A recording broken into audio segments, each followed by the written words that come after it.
cooking. That was palm oil. It's like Palm oil. You and the palm oil yet already.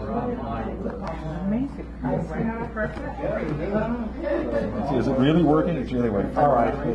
Now we're ready. Ladies and gentlemen, I'm so sorry for the unseemly delay. I'll be seemly from now on. Just don't call me seemly. All right, so welcome to Sacred Grounds, the longest running poetry open mic in the known and unknown universe. Serving up good food and fine poetry since 1947. Only kidding. 72. So give yourself a round of applause. And pretending back there, our host, keep the halls going for him. You like that? What am I doing here? Oh, yes. So the feature, Kevin Gunn, kindly raise your hand, is bringing his new book here. Hey Yard Duty. Johnny said the F word. This will be available tonight. Oh, I like Johnny. Yes, Johnny's a good one. Everybody likes Johnny. And Connie Post, Johnny'd be good. his better half or second half or other half will also be featured, part of the feature. So we'll have a twofer tonight. That's going to be good. Give another round of applause, Liz. Come on. I'm going to do this very quickly. The link on the wall takes you to the place where you can find the most current video from this place. Otherwise, you have to go to another link that you can get if you're on the email, if you're asking me about it, with all the videos that we've done here. Does it all go to YouTube eventually? Eventually, they all mutate to YouTube. And you can find them there, and you can ask me how to get them if you need to. Let's see. Oh, about the streaming, some people like to do it so people at a distance who can't be here can see in. Other people check their own performance. Other people say, this is how it's done. Come over here and check it out. So lots of different reasons here. Please respect the mic. That means if someone's here speaking, don't be loud and don't throw things at them. Unless, well, no. If you have a cell phone, now is time to silence it. That's a good plan. And if you decide to film somebody, make sure you ask them to do that, because I will not stop the show because someone's filming you and you didn't tell them that they shouldn't, or something, you get an argument with them. So I leave that to the people involved. Tonight's theme is, I think, Common Ground. Ooh, that's a good one. And fabulous door prizes include a few things here. Imperial hubris. Imperial hubris. I think that's an oxymoron. This book will save your life. I certainly hope so. And this is Jazz, Portraits in Words and Pictures by Michael Ullman. Jazz Live. Of course, it can't be live in the book. It's probably been written. Nice picture. All right. And then there are a few other kinds of prizes. Taking the last word next time, you have the absolute last word. Being the mini feature, 8 minutes after the break, you come on for a nice 8-minute stint. Choosing the next theme or becoming the keynote. Who is the keynote today? Isn't it Owen Dunkel? Yes. So he'll show you what that's about. There's one other ongoing prize. I've decided to create a new ongoing prize. The co-host. So if you're ever interested in hosting or co-hosting, you say, I'd like to do that, and you let me know about it, and then we work out how it's done. It's magical. I have this idea. It's a brainstorm. It's such a wonderful idea. I can't even believe I thought about it. So anyway, with all that done, we got the sign-in sheet done. We got a good thing going here. I am happy you're happy. And if you're not happy, then I'm not happy for you. All right, so Mr. Owen Dunkel, you will take it away with the keynote. Keynote, thank you very much. Give him a round of applause as he comes up here, keynoting away.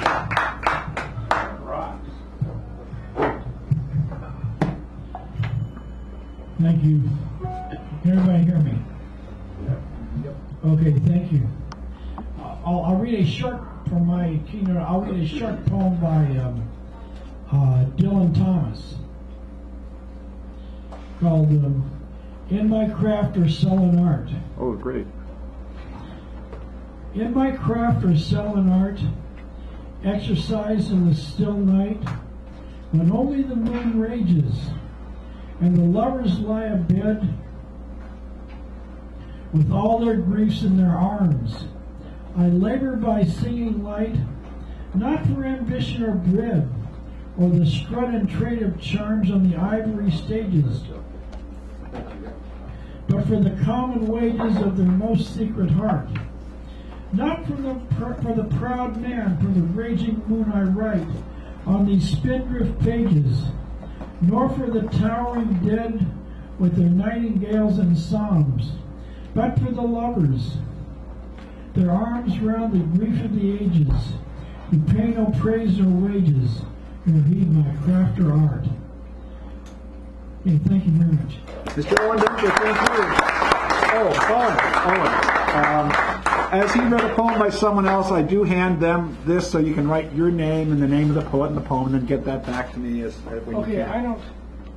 The one, just write Dylan Thomas and the name of the poem. Oh, okay. Not right now, just go take care of it like that. And then later on, when you're coming back for the open, right? Is he? Oh, please. Ooh. I'll put him on. I don't think he's on here. He's not. He is for the open. Oh, well, I don't see him here, but I'll make sure. Anyway, one other announcement. Clyde Always was going to be the mini feature, but a friend of his is taken ill, and he's taking care of that friend. So at the break, if someone wants to do the mini, they let me know. That's fine. And Buford Button is number 2 on the list, so we're going to have him come up here. Give him a nice round.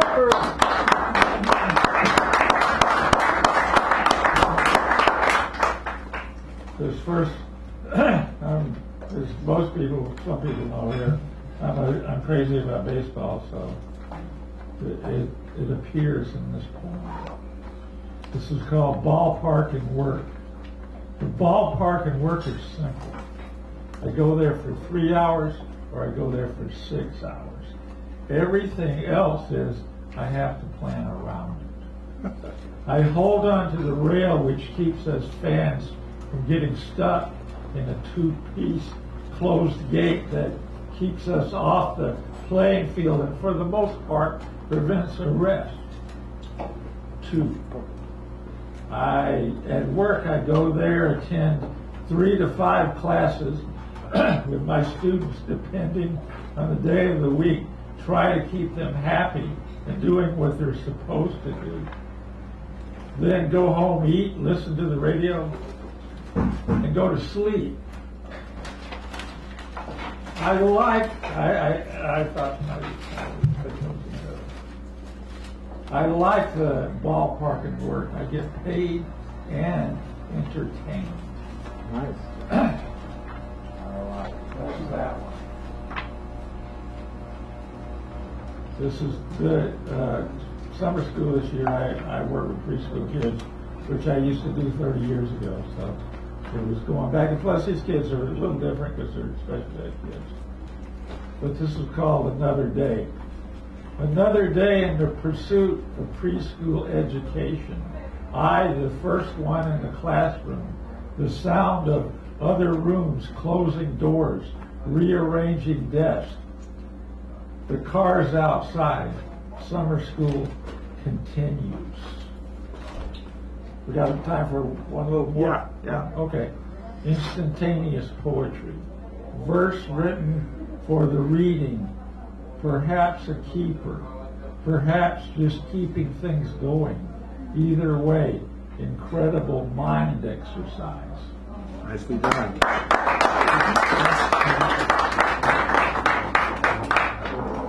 Thank you, Mr. Buford. Buford Button, the educator's educator, our educational research. David Zeltzer, will you kindly come forward, please, and take the mic in hand and entertain us to no end, or to a given end, whichever.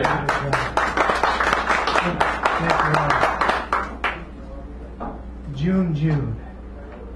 Darwin's labial tortoise connected inside you. We whisper like virgins in a foggy radio, sing to the moon with its ominous metal. Like Darwin's tortoise, I steal inside you, omen of the drumming blood, suck on your metal lips, your radio whispers in the fog. The clarity of your thought and voice send me spinning.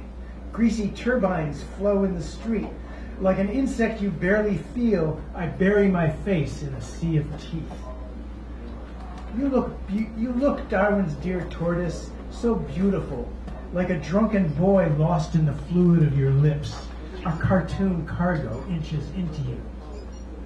Hungry for the steamy child yesterday, its drifting orgasm and shrewd child peer from the foreskin of Janus, portal of the frozen race. The will grows continually, crawling around. I can tell you look beautiful as a thought I can't remember. You just look beautiful, like the other self shining in my face. Come in shyly and heal the song of the moon in your breast, and your breath humming dry dust.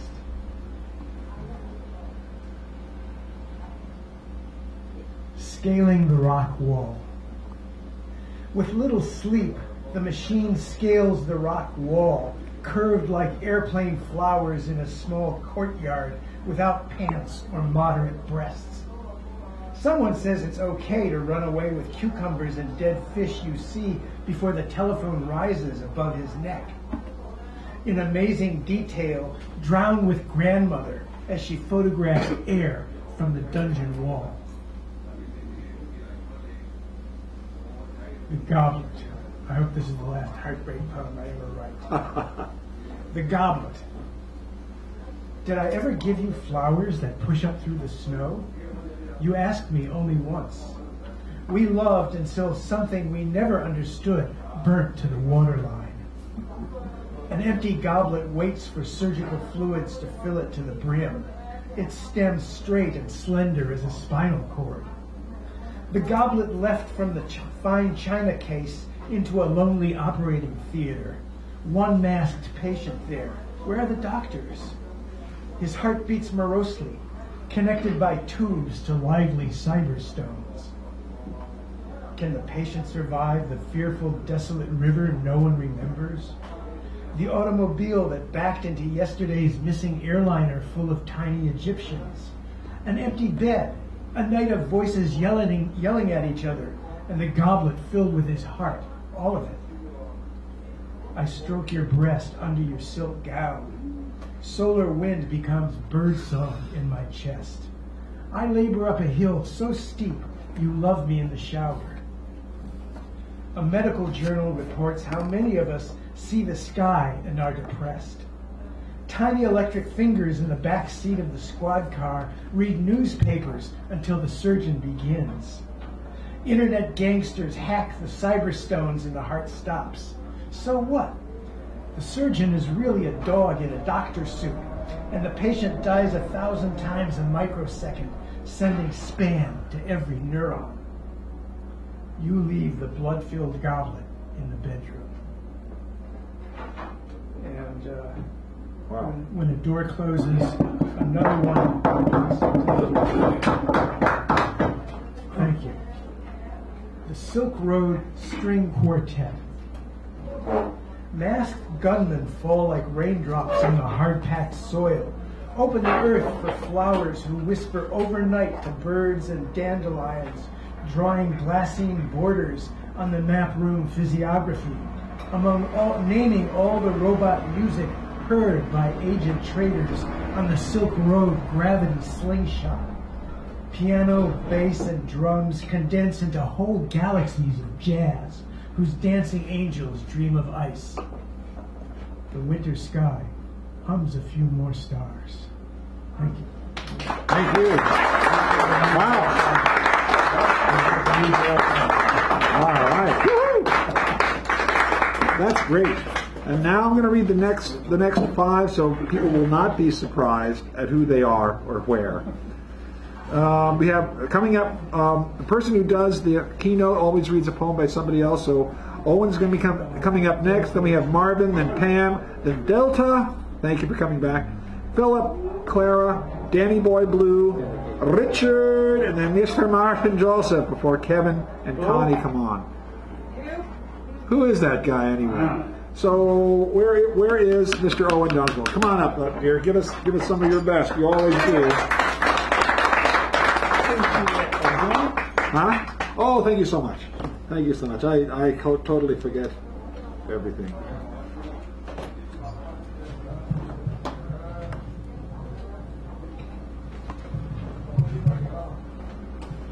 Thank you.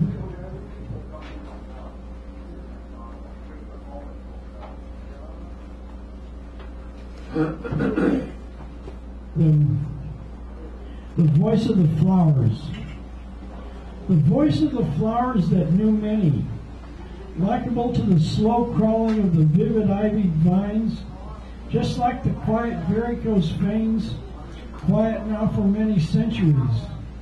The old chill of the cold rain of so many January winters. Flowers with their small voices cry out this year, as they have cried out years and years before. The cold sky carves an isthmus of blue, a dashing wide swath through, the colors of the flag wrapped around the cold leaves of our evening.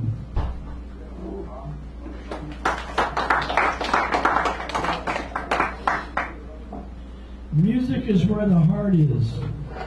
Metaphors like scraps of food to be made into poems. Short poems, insignificant poems, instead of thrown away into the eternal garbage can of the leftover unconscious. I speak to women poets through the litanies of the nakedness of their holy moaning through madrigals, of the grotto of their time through perfection. Yuppies on patrol like the Roman legions occupying Palestine, hard and moist and moaning during the time of Christ, as a metaphor, roars like a lion.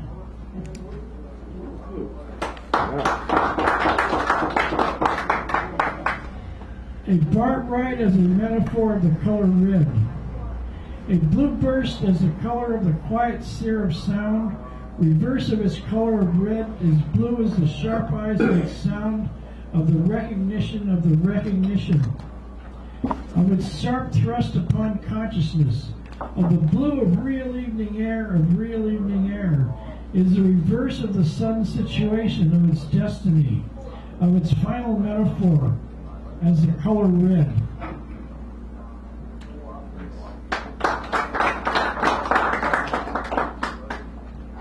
Balboa Variations of Lawrence Ferlinghetti as a metaphor that I envy. Something about bugs eating little fishes in the forest, soon to be gobbled up by the big silky sky, maned roar of its proud forest lions, as a rain-soaked day on terrible and 27th. Puddles are pools and people of darkness of the worship of the arabesque, of the strut of its language, swinging through the trees. People are different, people are the same.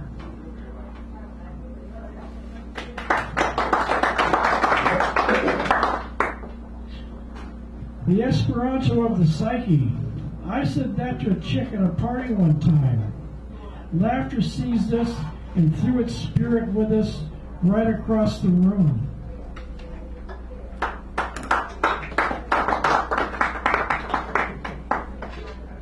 Sonnet in the rain. Through the coldness of February, a blear drizzle of winter, knocking about, soon to re-enter the vacuum of its final estuary, of the mortalness of the mortuary, of the paleness of its center, gravitational as the orbital glinter of the brownstone constabulary. Morbid contradictions of a flare in my strange uprising, being in nothingness to care for a Hay Street dalliance, of compromising about myself and others. Well, sometimes in an April, maybe another. Okay. I was just signaling that guy wanted to know if it was okay to go. Light particular. Last week the lights and night seemed to descend to heaven. A pure softness of Havana and Ecuador enchanted futile San Francisco. Isles and inlets so red I do not wear, that have come from and praised other and outermost hemispheres, and other heavens of other spheres of sparse rhyme. We thank you very much. Thank you, Mr. Dunkel. Owen Dunkel, ladies and gentlemen, a standard feature in many of the fine open mics that your city has to offer. And Marvin Heimstra, who is here tonight, a wonderful reed, a great poet, a man of his own heart, without which he wouldn't be here. Give him a round of applause, please. Marvin Heimstra. have Marvin the Magical. Sorry. I have a special trivia question in honor of our illustrious features tonight. Let's see if anybody can guess it. The 7. Gun and Post Villa has a pet raven who likes to sit above the chamber door. And what does the raven say? Nevermore. Pardon? Nevermore. 50% off until No. Okay. Time. The raven says, Livermore. Livermore. Oh. I like it. Livermore. Okay. Okay. All right. See, that's what I get for not listening. That would always get me in trouble in the classroom. Okay, this is called Moon Pick, and this introduction says just discovered. It happened about 2 years ago. A Spanish winery just discovered that grapes picked under a full moon produce the finest wine. Next time you raise your glass, kiss the grape like you kiss your beloved squeeze in the moonlight. Hungry owl in the pine is super pissed. Owl is not fond of humans. 10 claws for what? Mice sleep in, with grape pickers afoot. No silent winged snack swoop down the old vine rows tonight. Owl is beside herself on the branch. Ever heard an owl curse the darkness? Words echo up the mountain slope. In the moonlight, clusters of pearls glow in my hand. In the moonlight, my lover waits for me to return just before dawn. In the moonlight, I remember everything. In the moonlight, each grape is a universe. Thank you. Thank you. Marvin Heinzka. Thank you. I always encourage this individual here. He's great. I love him. See why? Huh? I can see why. Yeah, well, you know. Oh, Pam Jones to the white courtesy telephone, please. Oh. Pam Jones to the white courtesy telephone, please. I haven't been here for a long time, and I missed you guys, and I thought, well, I should read something. It's not mine, it's Diane DePrima's. Oh, good. All right, we know Diane, and then take that with you when you go. I will. Thank you so much. And I understand the theme tonight is Common Thread. Yes, dear. Common ground or So- common grounds. Anyway, this is called Life Chant. Cacophony of small birds at dawn, may it continue. Sticky monkey flowers on bare brown hills, may it continue. Bitter taste of early miner's lettuce, may it continue. Music on city streets in the summer nights, may it continue. Kids laughing on roofs, on stoops on the beach in the snow, may it continue. Triumphal shout of the newborn, may it continue. Great silent, deep silence of great rainforests, may it continue. Fine austerity of jungle peoples, may it continue. Rolling fuck of great whales in turquoise ocean, may it continue. Clumsy splash of pelican in smooth bays, may it continue. Astonished human eyeball squinting at astonished nebulae who squint back, may it continue. Clean snow on the mountain, may it continue. Fierce eyes, clear light of the aged, may it continue. Rite of birthing and of naming, may it continue. Rite of instruction, may it continue. Rite of passage, may it continue. Love in the morning, love in the noon sun, love in the evening among crickets, may it continue. Long tales by fire, by window, in fog, in dusk on the mesa, may it continue. Love in thick midnight, fierce joy of old ones loving, may it continue. Good night music, may it continue. Grunt of mating hippo, giraffe, foreplay of snow leopard, screeching of cats on the backyard fence, may it continue. Without police, may it continue. Without prisons, may it continue. Without hospitals, death medicine, flu and flu vaccine, may it continue. Without madhouses, marriage, high schools that are prisons, may it continue. Without empire, may it continue. In sisterhood, may it continue. Through the wars to come, may it continue. In brotherhood, may it continue. Though the earth seem lost, may it continue. Through exile and silence, may it continue. With cunning and love, may it continue. As woman continues, may it continue. As breath continues, may it continue. So stars continue, may it continue. May the wind deal kindly with us. May the fire remember our names. May springs flow, rain fall again. May the land grow green. May it swallow our mistakes. We begin the work. May it continue. The great transmutation. May it continue. A new heaven and a new earth. May it continue. May it continue. Stand up, ladies and gentlemen. Can you hand that over to her when you can you hand that to her? Just, I forgot she was going to take it, but she forgot to take it. Thank you so much. All right. Delta O'Hara, I know you're in the house. Come on forward, please, and I'm going to ask you when you get up here to move the microphone tower slightly that way, because that will help you. Okay, I think everyone can hear me, so I probably don't need the microphone. All right, well, let me focus on where you are there then. I'm going to read a short piece about, and since the theme is common ground, I thought it was very nice, Dan, the cream of home. Thanks very much for that. So, anyway, I'm a cartoonist, and I have a whole bunch of cartoons to sell. Just thought I'd put that out there.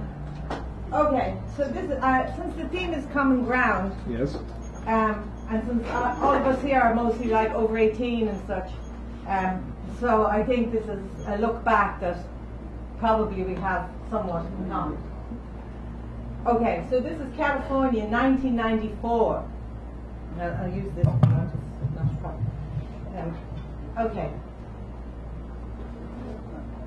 Probably because she was around in the bar when it was being discussed, Shelley got invited to the bartender Amanda's wedding. In carefully selected gloves and picture hat formality amongst fellow guests in basic Reservoir Dogs black high-end Class A drugs, she caught a ride down the coast that paused at the church ceremony to someone's mother's beach chalet. Serious rocker-style dudes and pallor and bruised makeup dudettes stood around holding anti-conversations featuring overuse of actually, or alternatively, whatever, of totally. On a deck chair in the midst of the gathering, adjusting her teeny bikini bottom's clinging edge with a manicured fingernail, lay a flame-haired girl, a line of cocktails at her elbow. Shelley is me, okay? Shelley mixed a drink for herself. She didn't want to be that girl. The moment that she did was the moment she wouldn't ever be. There's seals out there, someone commented, and everyone looked through shades. At the hotel reception, the bride made a speech, and an Amazon caught the bouquet. Then it was back to the chalet for more drinking, more naked swimming, more amphetamine, more heroin. Shelley, at one point, dancing around on her own inside, and a beach fire that never really took off. Years later, all she'd remember clearly about the event was a joke told on the beach by a guest with an eye tattoo on the back of his neck. Guy moves into a neighborhood, and a neighbor guy comes around saying, "Party at my house tonight. There's going to be a lot of boozy now." New guy thinks it over, thinks, but he's tired because he's moved and everything. He says, next time. The next night, he gets invited again by this same neighbor guy who says, party at my house tonight. And tonight there's going to be a lot of fucking going on. A lot of fucking. So new guy thinks it over, you know, and he says, well, man, but I got an early start and everything passed. A few days later, here's the same neighbor coming round and he says, party at my place tonight. But this time, there's going to be a lot of fighting going on. And the new guy thinks it over and he thinks, fighting, a lot of fighting. Hey, you know, why not? Okay, see you later. What should I wear? And the neighbor says to him, wear what you want, dude. It's just going to be you and me. Ah. Shelley, as she laughed, realized that she was cool. A realization she wouldn't always retain to the years to come of how could I have been with him, how could I have done that, in which she would struggle and succeed, and at least as often fail, knocked down often by her own punch over and over, like the waves that beat now and now on the California beach that evening's participants had long scattered from. All the years to come in which she would struggle and succeed and struggle and fail and pick herself up, up, and pick herself up. Thank you. All right. Thank you. Delta O'Hara. Cartoons for sale. Cartoons for sale. See her at the break or when it is convenient. And now, it's always convenient. The wonderful and the magical Mr. Philip Zimmerman will kindly take the stage. And he will be patient and kind with us as we will be with him. See, I got it all set for you. Thank you so much. Thank you. This piece is, I wrote about a guy that used to terrorize me in high school, and it's called Burning Barrel. Talking about men. Every guy has one, the therapist said, about penises. My dad, the neighbors, the man I worked for, the bully. Rusty, beat up, vented by triangular punctures encircling the base, containing fury and ash, and in those days, sputtering all manner of toxicity. Kevin Johnson met the devil at the edge of the burning barrel. An unintentional offering of gasoline, a reckoning senseless, regardless of meanness. A coughed-up flash burnt his skin off. Kevin was a mean guy, married a mean woman, had mean kids, but he did not deserve this. Wow. Wow, thank you. Wow. Such a small poem and such. Thank you. Thank you. All right. Clara Sue, it is you. It is she. It is we. Give her a nice round of applause.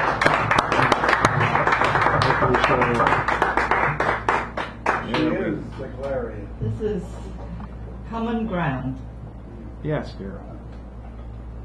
Your hair is curled. My hair is curled.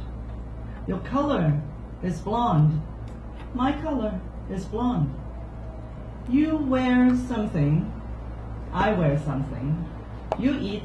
I consume. You drink. I'm drunk. You drive. I ride. You play. I act. You text. I message. You pray. I pray. You feel. I feel. You strike. I strike. You wound. I wound. You kill. I kill. You die. I perish. Thank you. Wow. Common ground. Wow. She always does these pieces and then Always. always. That brings us to me, which may be fortunate or unfortunate. We'll see about that. Believe me.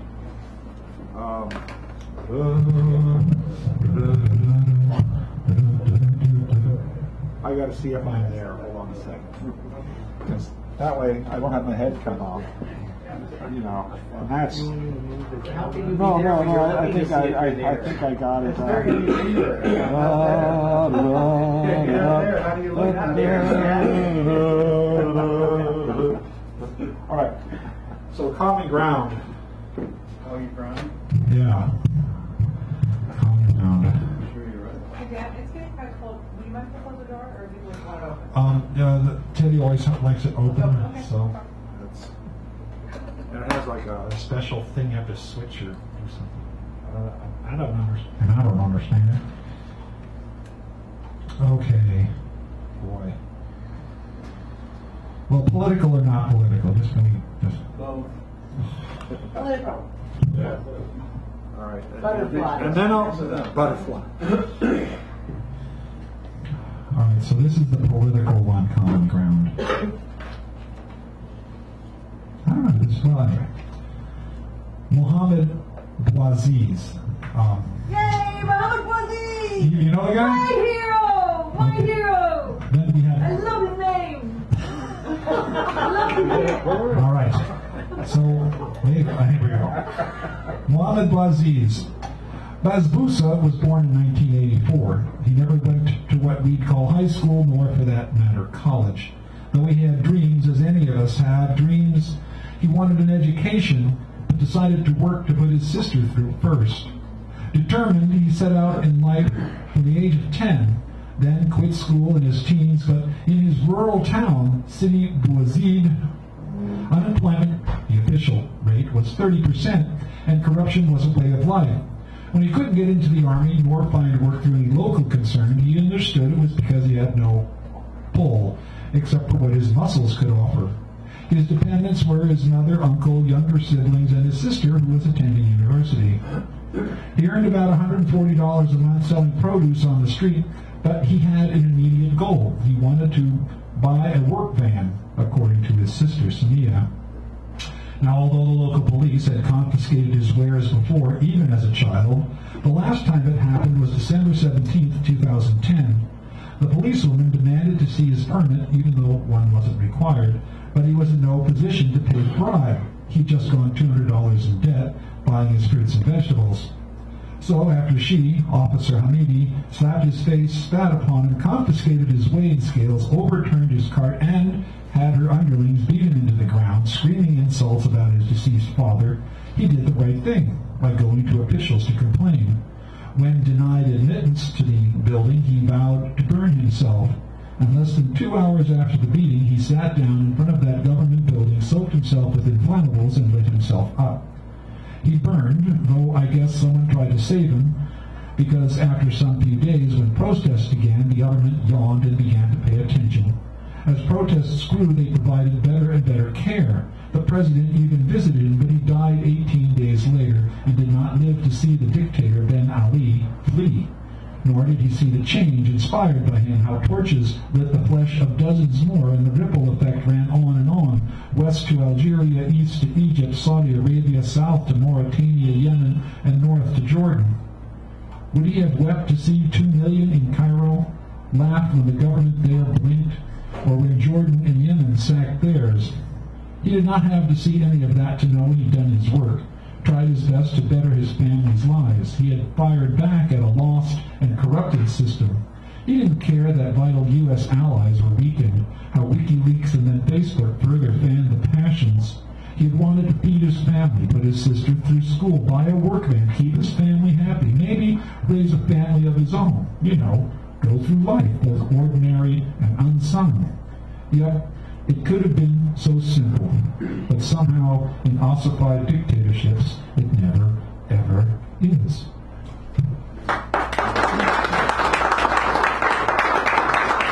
So I read the story and it was like, how do you know, how do you feel about these pickles?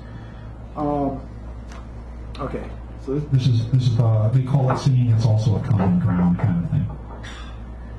For miles around there's farmland, but I stop to look at you, a great but lone tree of a kind I do not know, but which has long taken root here in the soft love of the great mother through the parade of seasons.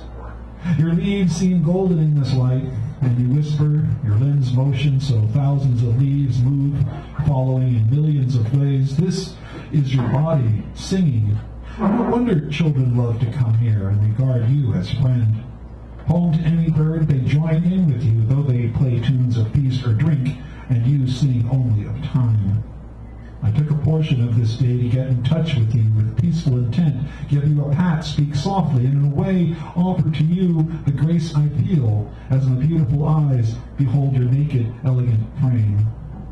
The friendly wind plays soft through fluted clouds drifting in the sky, and you have a beautiful style, wonderful taste in friends, and your mind refines mine, your spirit laughs with the ground, and this is freedom. Intimate with our mother, you reach the stars with muscular limbs, moaning in your passion so that God is pleased. His hands find your soul, and it feels the yearning to build music. We share instruments, you know.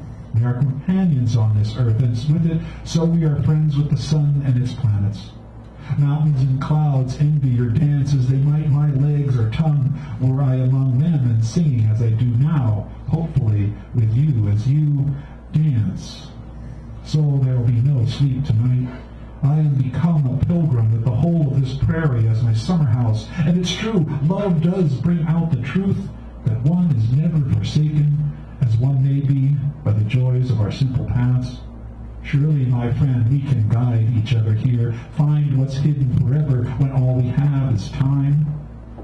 That night, heaven lifted its filmy veil, revealing the magnificence of myriad worlds flung out upon the universe of unlimited love, and our conduct of that love was exemplary.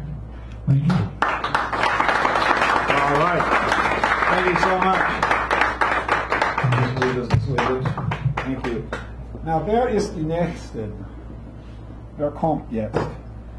Oh, Richard Sanderell. Well, you're the next one. Did I tell you that beforehand? No. It's shallow. It's only a couple of feet deep. Just avoid the crunchy patches. That's what my mom used to say. Avoid the crunchy patches. Did she really say that? Well, she wasn't talking about what we're talking about. She was talking about bread that's gone bad. Oh, all right. I wouldn't have crunchy patches, would it? Would it? Crunchy bread going crunchy patches? You added cornflakes to the peanut butter sandwich. There you go. Okay. Sorry about Well, that. I wanted to say something, but it's not a very large crowd tonight. But Say it anyway. Dan and I have been sort of talking. I've been sort of raising a concern about the future of what's happening in this town. As we look around us, there's a certain age group here, and one of our people who's listening to us is younger, and I'm glad to see that. And we do have young people who come here every once in a while. There you are. Yeah, see? I'm looking around. I didn't see you. He was offering clues, though. Yeah, thank you. But as you know, I have been trying to push people down toward Mission Street and to the other reeds. Now, I've been going down there, and I see about two other people that are here down there as well. And in 24th Street in the Mission. There's a lot of reeds, and we're going to be putting out the new list. We're going to be updating the calendar. We're going to be updating that so that people know the reeds that are going on down there. And there's more, and we'll be adding on to it. But the reason I'm bringing this up is we live in San Francisco. I don't know, I'm speaking for myself as to why I live here in this town. I live in this town because of the four directions of the four colors of humanity that live here and the cultures that live here. But sometimes we do get kind of stuck in our own. And I see a lot of baby boomers here. it's somewhat of a generational thing, and I would like to see some of the elders start showing up down there because we're starting to try to bring them up here. I live a long ways around, so it's hard for me to get here. But I think people who've gone down there, and as you noticed, we had Norman Zelaya here a couple of weeks ago, who's a great storyteller. The people who heard him also agree. There are a whole lot more of those kinds of stories down there. And, we can encourage them to come to see us. But if we don't go down and see them, well, then it sounds like it's a one-way street. And I'm really, really concerned. Well, I'm not concerned. If it doesn't continue, it doesn't continue. But this is since 72, and if this generation dies off, those groups around town may not come here and keep this thing going. Whereas we should keep all the breeds going, not just us, but all of them, because they're all important. Now, I believe in people being in their own group. You keep the Mexicano community and culture alive by being together. We can all do that, but the problem is that we don't come out and play with each other. And that's what we got to start doing more. That way, you get to hear their stories and they get to hear the truth of us. Because the media puts out stuff about the baby boomers that's just crap. And who better to tell them but us? And who better for them to tell what their stories is but from them? So, I don't know if I'm making sense to people here, or you think I'm rambling. But yes, but still, really, let's be family. We're the poet community, okay? So let's make the family real and say, hey, younger brother, younger sister, let's talk. Hey, old guy, come here, let me hear your stories. On and on. On and on. All right, I'm done. Are you going to read a poem now? Gotcha. I'm pissed off as hell. Well, I could tell a story about this man. No, don't. All right. I'll try to keep it short since I rambled on. Slide lets you glide. I see the slide that allows you to glide. Adults play, bringing back that inner child. The one we killed when we grew older. We may be at our end time, so I am going to party down like it's 1491.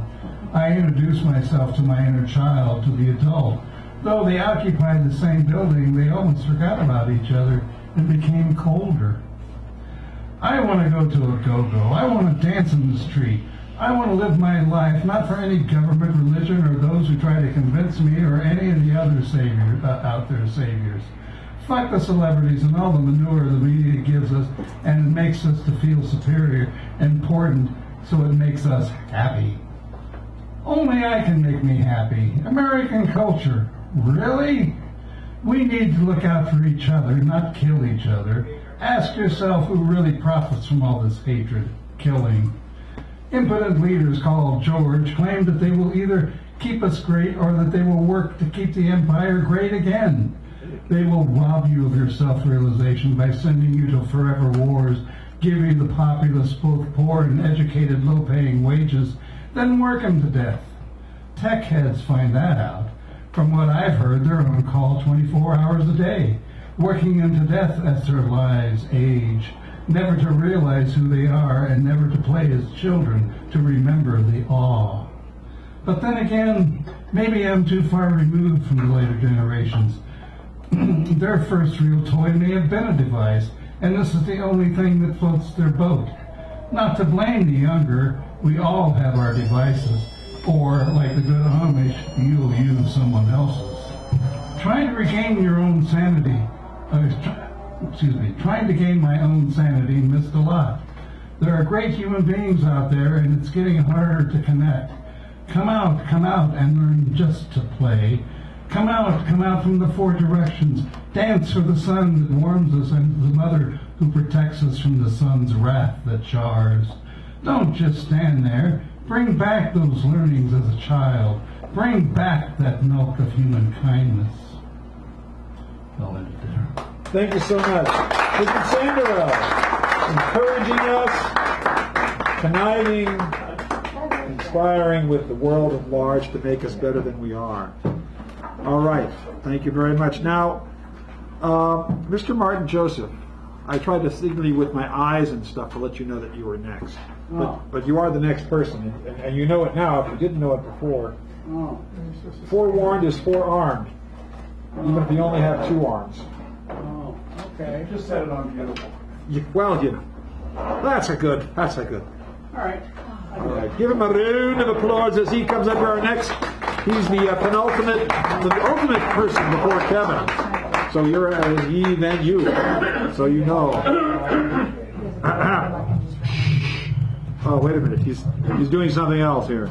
You're framed beautifully. Did I tell you that? No. Don't do that because that'll only skewer my intentional reflexes.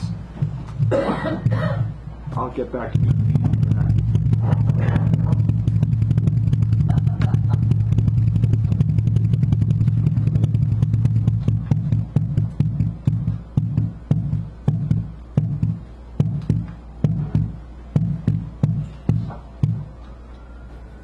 Good evening, sacred crowds. Good evening. Tonight's poem is called The Left-Hand Side of the Bell Curve. It features a siren, probably a truck, maybe a cappuccino machine, at least a bus.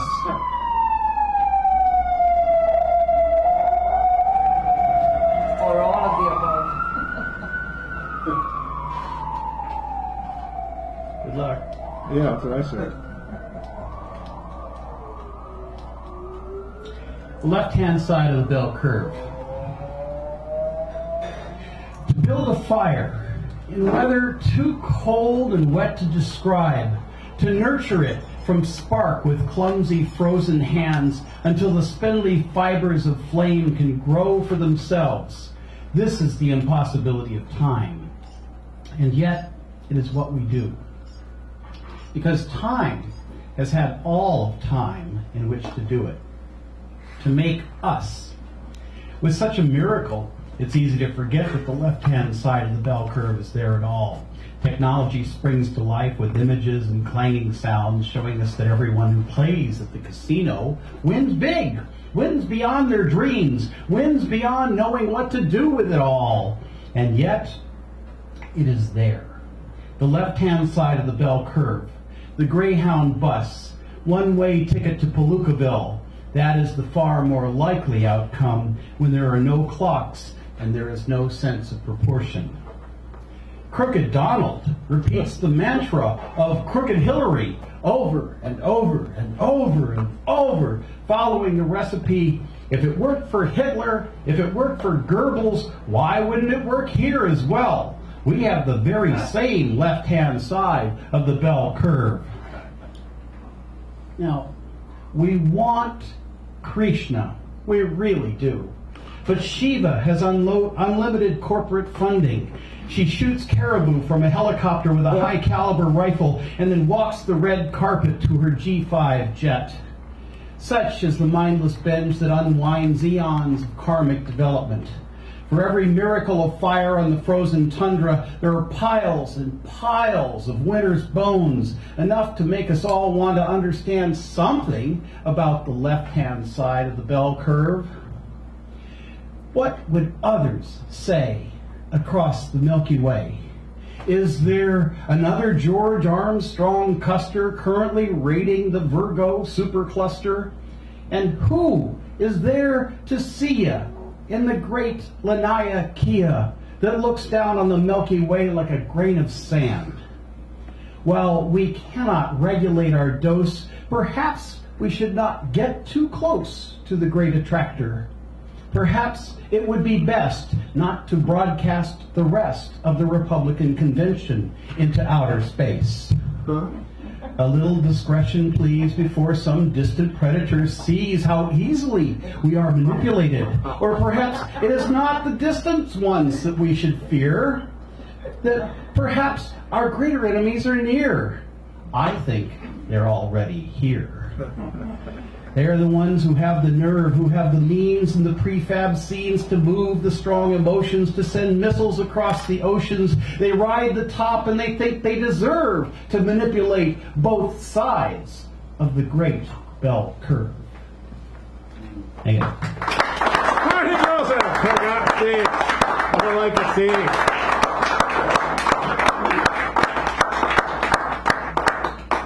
All right, ladies and gentlemen, now I approach again the microphone for my own reasons. Actually, not my own reasons, the reasons some of the reasons we are here. My mom used to say, don't mumble under your breath. Kevin Gunn. Now this guy is a poet, and he has his new book here. AR duty, Johnny said the F word. So I was looking through this, and I thought, I get the chance to look at it. Can I read one? Sure. Okay. So, concision, I mean, I looked through several of these things. There's concision, accuracy, reality of the schoolyard circumstance, and as a teacher, I can really appreciate this small poem called Peanut Butter. It's not what you think. Some students stick to the roof of my mouth like peanut butter. Their unpalatable presence spreads over the classroom with thick remarks I find difficult to swallow. It's like, yeah, baby, that's a teacher's word for it. So he's going to present pieces, I'm assuming, from your book and maybe others, so it'll be very nice. It's great to have him here. And he will also be, I lost my mind here. Your name again. Connie Post will also be coming up as part of the picture. See, my brain was going freeze. And they all get over. So it'll be wonderful to have this duet here. And after that, we'll take a quick break, and it'll be fun. And Give him a round of applause as he comes up here, please. Really stellar.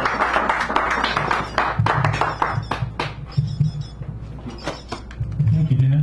Thank you. I think I need to lower mine. Yes, make yourself comfortable, Like I am. but stay dressed. Until later. Yeah, well, that goes without saying. So, it's a real privilege to be able to read at such a well-known and highly respected venue as Sacred Grounds. Really appreciate the invitation. Oh, beautiful. I'll get to my book about teaching here in a few minutes. I want to read a couple other poems before I got to those. This poem is dedicated to my wife, my beautiful wife, Connie. It's called Speedway. She is the Danica Patrick of the spoken word. She can circumnavigate a conversation like a race car driver, steering between the syllables that drive the dialogue. She speeds through segues, fails to slow down at crosswalks of comprehension. She accelerates in every twist and turn of consideration and concern, clocking speeds of 200 words per minute. She maximizes mileage between breaths. Oral octane powers her high-velocity vernacular as she downshifts her discourse, spins donuts around my attention span, and loses me at the corner of, who is Marilyn and what in the hell are you talking about?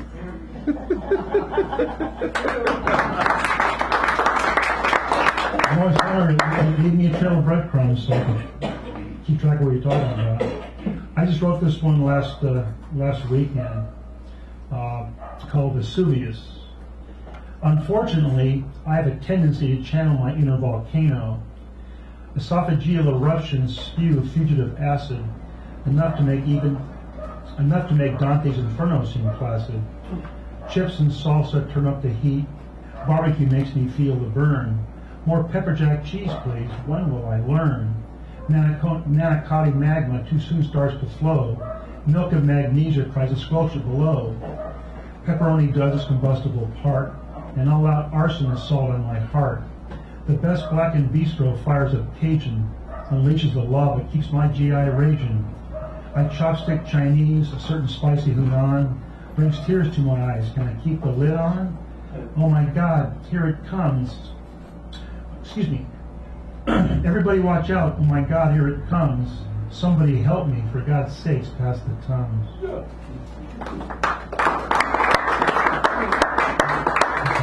I was trying to tell him when he's eating it, but he never listens. I'm a very good student. This one's about my golden retriever, Hank. Hypnotist. It's all about your eyes. They mesmerize. Just one look, that's all it takes. I'm under your spell, for heaven's sakes. I can't resist their dark brown hue. They make me do what you want me to. Rub your belly, pet your head, play fetch in the yard, make sure you're fed, pour your water, give you a bone, buy toys to play with when you're alone, take you for a walk, give you treats when you're good, check you for foxtails whenever I should, give you a bath, brush your hair, keep a lookout for fleas, make sure they're not there, clean your teeth, make sure they're fit, fill the holes you did, even scoop up your shit. I take time to scratch you whenever you itch. Dog, how did you manage to make me your bitch? Yeah, how did that happen? Man's best friend. Just a couple more of these before I get to my book. That dog, I'll tell you. This one's called Diner. Hungry parishioners dine in the pews. Catholic cuisine garnished with guilt. The sanctimonious smorgasbord served up on sacraments. Dry doctrines difficult to swallow. Crusty catechisms get stuck in the throat. Hollow Hail Marys, relief is remote. Pass the Pepto, if you please. I suffer from spiritual reflux disease. Yeah. I like that spiritual. Yeah. Last one before I get to my book. This one's called Dating. I broke up with burritos, took a salad to the dance. I'm trying to kindle a steady romaine romance. I partied with Pop-Tarts, slept around with s'mores, given hickeys to ho-hos, and a host of high-calorie whores. Self-destructive dating has latched onto my hips. Every cookie and cupcake that French kiss my lips. A long-term relationship with potato chips and fries has put its cholesterol clutches on my butt cheeks and thighs. Tasty dishes seduce me, buffets turn my head. If dessert bars were short skirts, I'd take them to bed. Fast food is slow food, it's committed like glue. The fifth course is intercourse. Was it good for you?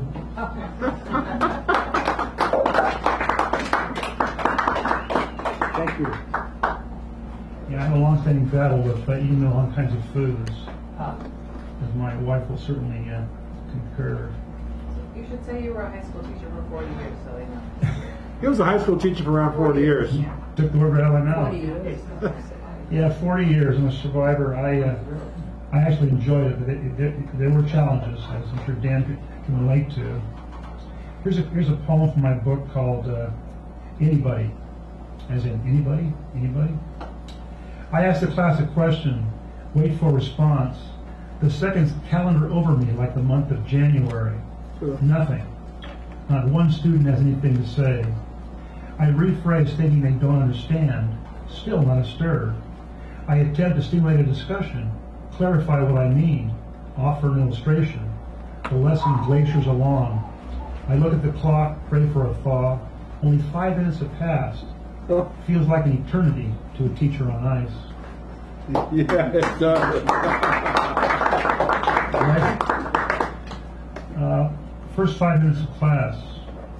Students orbit my podium. I feel the magnetic pull of their needs. My hemisphere is circumscribed by their demands. Tardy slips, parent notes, field trip forms shower me like meteors. Absentees gravitate toward me like asteroids on a collision course with the end of the semester. I explore the black hole of my file cabinet for makeup work, check the constellations on my seating chart, pass back homework, attempt to bring order to my second period solar system.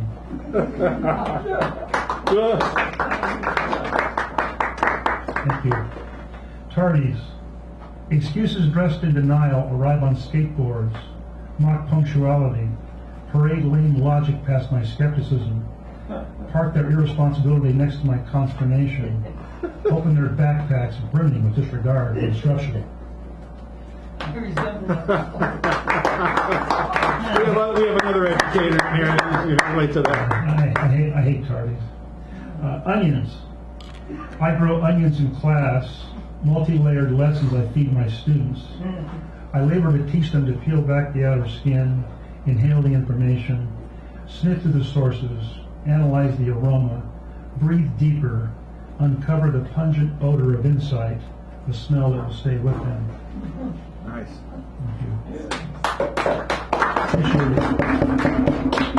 Pied Piper. They cling to cliffs in the back of the classroom, lofty, aloof, afraid to let go of themselves. I try to lure them closer to the ledge, entice them to take in the view of what they can learn, what they can become. The task is steep, to coax their enthusiasm off the precipice of participation and get them to trust that I'll honor their free fall. The title poem, Hey Yard Duty, Johnny said the F word. No, he didn't, you're a nerd. Recess at elementary school, like a circus, that's the rule. High wire act on monkey bars, full of show-offs, would-be stars. Children hang at every angle, upside down, their stomachs dangle. On the playground, clowns at play, a belching, farting cabaret. Playmates argue the same old song, who was right and who was wrong. Teacher tries to arbitrate, yells at kids who roller skate. Foursquare follies, chase down balls, hyper kids bounce off the walls. The midday mayhem recess brings until the bell in mercy rings. Thank you. R.I.P. A quiet class is easy to manage, but so is a cemetery. Students sit and stare like sphinxes. Their silence settles over me, buries my enthusiasm, dulls the sharp edges of my wit, turns me into a caretaker of his first period mausoleum. The grim reaper of conversation visits his death knell in class discussion. May it rest in peace. Thank you. Okay, let's go to,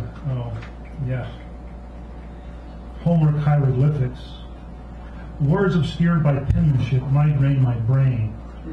Lightly shaded pencil pushes the envelope of extrapolation to the limit. A closet cryptologist, I examine the context, search for clues, hum the I hate to grade papers blues, decode, decipher the shrouded syntax, declare the enigmatic answer missing in action. Thank you. Tightrope. I walk the tightrope in class. I walk the tightrope every day in class, feel netless, inch my lesson plans out in the arena where spectators await my performance. It can be a tough crowd. The trick is to teach them to be participants without losing control of the show. It's all about balance. I teeter at times, try to focus on where I want to take the audience, how I hope to school them. Intercom announcements rattle my equilibrium. Rude remarks try to sabotage my steps. I wobble, try not to lose my composure. Summon my experience, lean on my lesson to help me stay the course, finish my act. The audience exits, I sit down on my desk, prepared for tomorrow's show. Nice. Yeah. True, right? Yeah, the show must go on. Let's go on, right? Wired. My students are wired to many things. Makes it hard for me to compete. CD players, portable Game Boys, iPods, smartphones, other high-tech toys. Some students are wired by nature. Their chromosomes plug them in, or so they claim. These Ritalin renegades have their medication and ADHD to blame. Sugar charges kids' batteries, Frappuccino candy sales, too much Captain Crunch. Soft drinks turn kids into kites, they fly in after lunch. Other kids hook up the drugs, call it meth, call it crank. These off-the-wall space cadets always find a piece of my chain to yank. The worst go wireless. They treat their cell phones like umbilical cords. Keeps in touch with everything but learning. They can even talk without a voice. Text messaging their designer distraction of choice. I wish my students were more connected and a lot less wired. Vying for their attention makes this teacher tired. Thank you. Classroom cacophony. Candy wrapper crinkling conspirators unwrap my concentration. Chronic pen clickers finger frustration. Spiral notebook tearing puts me on the edge. Lose my sanity closer to the ledge. Students rummage through backpacks and purses, cannot hear my clandestine curses. Gum-chewing collaborators smack and pop. Someone help me make it stop. Cell phones are the final straw. Reserve a place inside my craw. Little noises infiltrate. Now my nerves irritate. Sidetrack me when I'm on stage. Stir a homicidal rage. I wish I could just ignore it. My stress would be much better for it.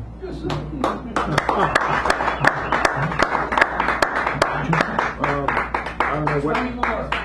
Keep going. A few more? Yeah. Okay. All right. I don't want to cut any of your time, sweetheart. Eat grass later. I know, that's why I said that. Maybe do a good one and then let her come, because just I don't know what the time is going to be like. Okay, So. just cut me off whatever you have. Okay. Okay. Then he does what you want. Okay, that's fine. Angler, I'm going fishing, hoping to catch my limit. Did I choose the right bait? Will my students be biting? Can I hook their attention? I crawl the classroom trying to get to a deeper level of understanding. That's where the real beauties are. Insides feed near the bottom. I cast my questions, a student hits the line. I reel in the answer, not bad. I change lures, offer points for class participation, angle the discussion, throw back insignificant comments, pull at observations, weigh conclusions, measure meaning. Many keepers. What a great day to fish. Thank you. Ghosts. Ghosts are in my classroom. They stealth through each semester, slipping between the cracks of the curriculum. They are quiet, polite, never ask any questions, try to blend in. Sitting in the back, I lose track, focus on larger-than-life disruptors. The ghosts are there every day. Their low maintenance makes them invisible. They are like the ocean at low tide, leaving only scant signatures on my Socratic sands. The computer brings them into view whenever progress reports or grades are due. Yeah, the ghosts. The ghosts. Let's see, I want to go with, there's just a couple more so I can get my wife up here. Let me try 5 minutes left. Crunch time, time to pull the pieces of the lesson together, clarify, make connections, draw conclusions, fend off unwanted intrusions.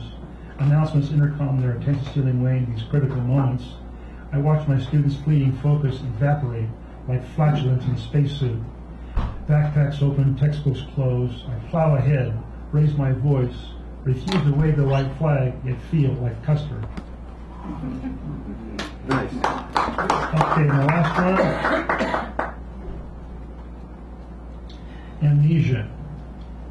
I walk down the supermarket aisle, look up, notice someone approaching. Hi, Mr. Gunn. Remember me? I had you for history back in '93. I smile, nod. It's nice to see you. How are you doing? Her name all the while I'm frantically pursuing. Not Becky, not Jennifer, not Michelle or Mary Ann, not Amanda or Sarah. I know it's not Leanne. She studies my expression. My silence unacknowledges her. She thought she made an impression. I give her a hug, say take care, feel bad inside. I couldn't recall her name no matter how hard I tried. She put on a brave face, acted like she didn't notice my omission, but it hung over our conversation and followed me home that night. I take pride in remembering my students' names. It lets them know they matter. She did. Nice. Thank you very much. Thank you. You know, just what I do when that happens, I say something like that. I remember your eyes, or that smile, or whatever, and then you know, because I just don't remember the name. I remember them, but not the name. Yeah, I always something generic like, "Hey kiddo, how you doing?" Yeah, I know. But they always know. They always know. Sometimes they tell, I cannot remember your name, but those eyes, or that smile, or weren't you in so and so's class? And I'll say no. That's a good strategy. Yeah, your dateline? I used to say, how do you spell your name again? Oh, that's a good one. That's a good one. I always forget. And now Connie is coming up to us. Second down on this. Give her a round of applause. Connie Post, ladies and gentlemen, who also has a book available. She will talk to you about that on the break, which is coming up subsequently. Thanks, Dan. Thank you. Always nice to come back. I've read here a couple of times. We always love it. I wanted to mention, the last reading I was at, Al Young said, "I'm glad to be here." That's what he opened with. And that really resonates for me. I was thinking about that tonight because just spent the weekend in the hospital. Oh boy. And a really bad intestinal thing, which is still actually really kicking my ass. So if we have to leave shortly after the open, it's because I'm running out of steam. So just want to let you know. I'm going to read one poem from my book about my son from Finishing Line Press. It's called And When the Sun Drops. And Kevin's book is from the same press, Finishing Line Press. My son is now 30. His name's Thomas, and he does not speak at all. He has very profound autism. And so I write a lot about him, but I wanted to just read one poem from the book to express what it's like when a disabled child becomes an adult and you're still caring for them. Annual review. Check the time. We gather in a small room, tables, chairs, half-filled notebooks that try to tell your story. Someone new assigned to your case asked me questions I have answered 1,000 times. No, he can't brush his teeth. No, he can't make his own meals. Yes, he tries to make his bed, and sometimes he brushes his own dishes. Sometimes he cries, and we don't know why. Sometimes he tears his clothes to shreds, and then we buy new ones. 1 hour and 20 minutes pass. Each person at the table closes their files. I want to tell them how you said cheese once when you stood at the refrigerator. Back then, there were no case managers, no funds to be dispersed, no team meetings. Just a boy whose blonde hair I combed each morning, and a silence that knew which way we were headed. Nice. I'll do one more from this book called Cure. News headlines fill the papers. Genetic links, possible breakthroughs closer. Another article folded and placed at the bottom of my purse. I wonder if the next generation might be spared. I wonder what other lives will be folded into these measured spaces. I don't know what scientist will see through the answer through a microscope I will never touch. But all too often I think about a mother who hears the sound of her young son tapping, tapping, tapping the headboard in the middle of the night.